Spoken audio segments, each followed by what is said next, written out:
Well, I graduated a long time ago. It was 1967.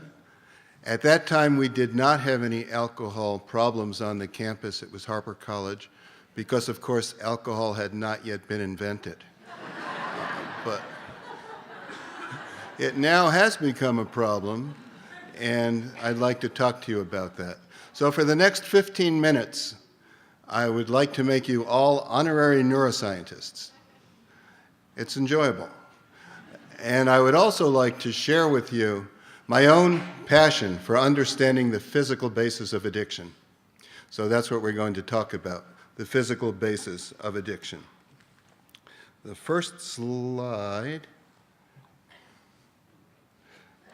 W.C. Fields. Yeah, it takes a second. There's usually a delay, and then people laugh.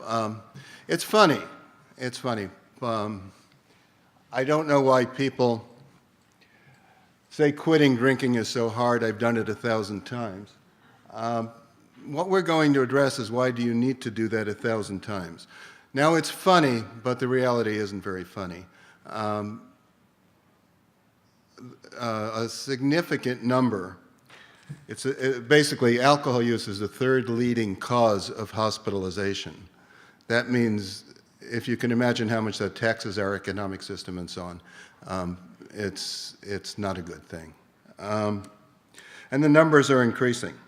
And let's face it, everybody in this audience knows somebody whose lives have been impacted by alcohol abuse. It's just rampant and impossible to avoid. Now, one of the things that's most frustrating for the families of an alcoholic is the fact that the alcoholic will say over and over again, I don't want to hurt you anymore, I'm quitting. And they mean it. And the most frustrating thing for their families is that 2 days later they're drinking again. So the question is, why is that? If they really meant it, why don't they stop? And what we're going to talk about is the physical changes in the brain that make it so hard for them to stop, even though they really do want it to stop. They do really want to stop. If you ever visit a Alcoholics Anonymous meeting, the anguish that you'll see there in the faces of the people trying to quit alcohol is heart-wrenching.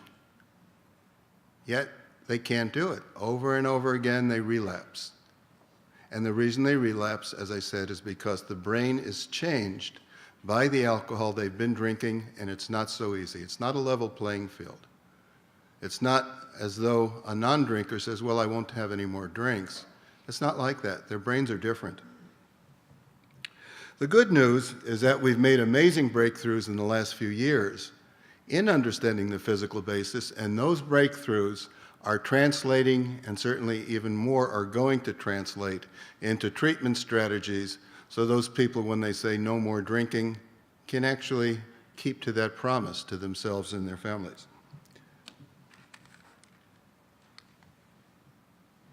Many of you will recognize this as a rat.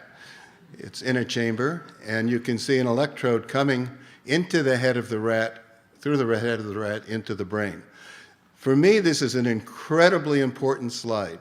When I was an undergraduate at Harper College, this figure, and the paper from which it came, was something that we looked at in our physiological psychology class. It was a long time ago, and it stayed with me ever since, and is always somewhere in my mind, I think, as I work to understand the physical basis of addiction. So what you can see is that wire comes down, and you see a bar there, and the rat can take his little paw and press down on that bar. And when he presses down on that bar, an electrical stimulation occurs that goes into the brain. What these authors discovered, these researchers discovered, was that there was only one tiny portion of the brain that caused the rat to want to press that bar. But once it was in that tiny portion of the brain, there was no way that rat was going to move away from the bar. In fact, it pressed the bar over and over and over. I'll animate this slide for you. Over and over and over. And It would sometimes literally die in place because it ignored all other requirements of living, like water, food. Nothing was more important than that electrode stimulating this, what was called the pleasure center, which we now call the reward pathway. So let's take a look, now that we know a little more than they did then, at what this reward pathway actually looks like. What you can see is two little squares. This is, of course, the brain modeled in the human head. And there's two little squares called the nucleus accumbens and the ventral tegmental area. And these delineate the two ends of the reward pathway in the brain. This is a little easier to read in that respect. So you can see the little green circle and the little blue circle. Those are the brain centers that are critical for the functioning of the reward pathway. You can also see a cable running between the blue circle and the green circle. That cable represents axons that carry electrical signals from one circle, which is the nucleus accumbens, to the other circle, which is the ventral tegmental area. Forget I ever said that, because it's not critical to understand the names. What is critical to understand is when that cable carries electrical current from the blue circle to the green circle, dopamine is released into the brain. Dopamine is a wonderful neurotransmitter in many ways. It makes us feel good.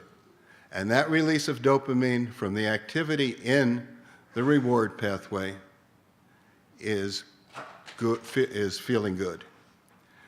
Now, we know that you can do it with the metal electrode, but what's remarkable is that every single known drug of abuse activates the reward pathway. It does exactly the same thing as that metal electrode did.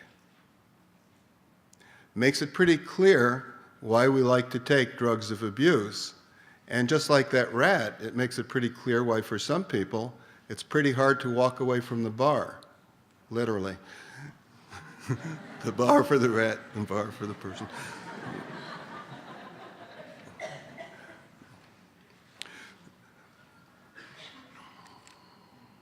So now what we're going to do is take some of the information that we know of. Now that we've looked, at the the reward pathway, and ask what insights we can gather from knowing about this reward pathway and knowing that the electrical activity in this reward pathway determines the pleasure that's derived from drugs. We're going to explore some scenarios with this knowledge in mind. Scenario one is a non-alcoholic, naive with respect to alcohol, and we record the electrical activity in their reward pathway, and it's pretty quiet. We then give this person who's been naive with respect to alcohol a drink, and what happens? The activity in the reward pathway goes crazy. We can measure this with electrophysiology, and we can also measure it with brain imaging. So let's say 100% activity is top-level activity. This person who's never seen alcohol before reaches that 100% level with one or two drinks. They're experiencing the buzz that everybody wants to feel when they drink alcohol, after one or two drinks. Now let's take scenario three. And this is an alcoholic, sitting in the same chair, drinking from the same glass. Takes one drink, almost nothing happens in the reward pathway. Doesn't much change.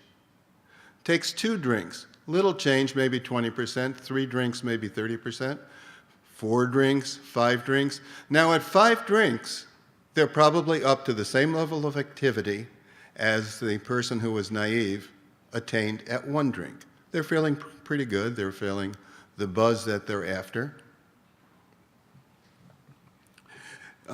Their brain activity in general in this circuit is active. Now let's take one more scenario. This is the scenario of the alcoholic when we take away the drug. So this is the opposite. Instead of handing them the glass with the alcohol, we're taking away that glass with the alcohol. What happens to that individual? First of all, as we all probably are aware, they're going to undergo withdrawal systems. The activity levels, electrical activity in their reward pathway, is very quiet. They're not used to that. They don't like it. It's not comfortable, it's not rewarding, it's not happy.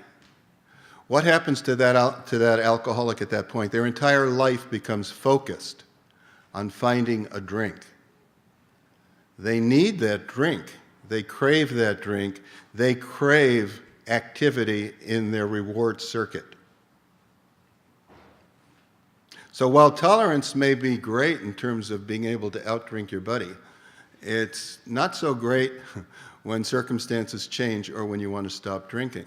Let me tell you a story, because what I'm describing to you, withdrawal, is really tolerance to the drug. That's why it takes 5 drinks to get to where the naive person took only 1.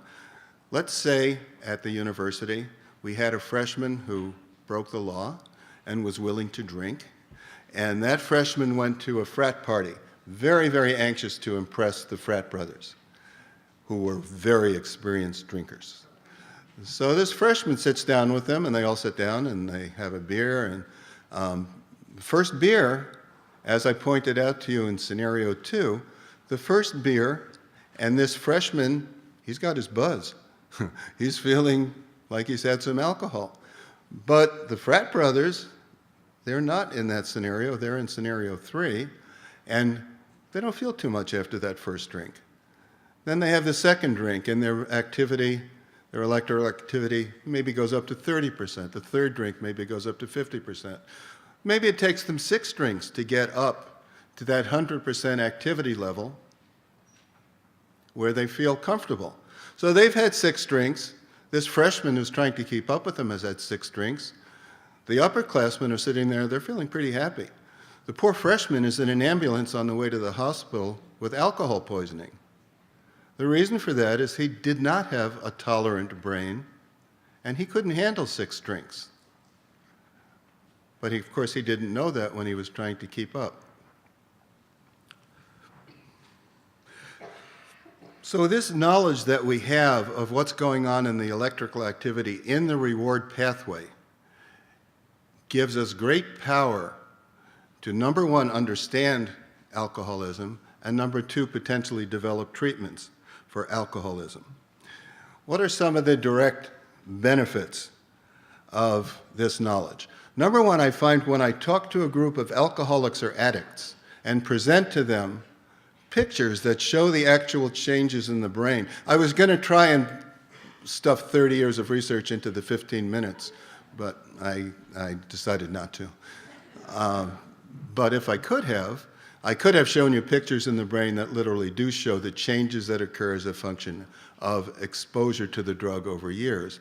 When I show these addicts or alcoholics these pictures, they are extraordinarily thankful. Finally, somebody is showing them a disease with a physical basis that's different than, hey, you don't have any willpower, you're just a kind of a weakie kind of person, and they don't feel that way anymore. They feel empowered to actually make a change where they felt hopeless to make a change before, simply knowing that there was a physical basis for their situation. Number 2, it may lead to successful intervention if we're going to develop, for example, medications to combat the craving due to the changes in electrical activity in the reward pathway.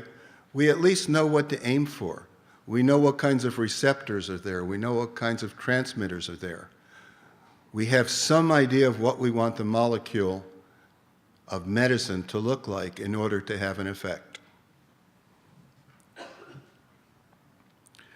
I might mention that while I'm talking about developing medications for treatment, other things are becoming very effective as well, such as meditation.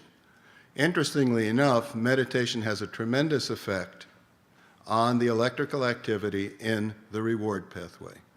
So not much of a surprise, but pretty interesting. Number 3, maybe this knowledge can help with prevention. How many of you have, I don't know how many of you have kids, but those of you who do, how often do they listen to you? Hardly ever, from my experience. So if you say to this child, you really better not drink, it could have serious consequences. Don't waste your time. I mean, very few kids don't partake because of that advice. However, if you show them this is a picture of the brain of somebody who has been drinking, if you start down this path and you happen to be susceptible to alcohol addiction, that's what your brain is going to look like in a little while. It has a much greater impact than just saying, it's really bad for you. And so it might help with intervention. And this is really prevention rather than education. And I might point out that my wife constantly tells me that I don't focus enough on education in terms of stopping diseases like alcoholism. And I think the latest recommendation of the Institute of Pediatrics was that every parent should be sitting down with their 9-year-old and talking to them about alcohol. 9 years old. I don't think that's done very often. That's their recommendation. A few days ago, we had dinner with some friends, and those friends asked me what I was going to talk about. I told them, and they suddenly opened up and started sharing about the fact that they had an alcoholic daughter. And their daughter was causing them more anguish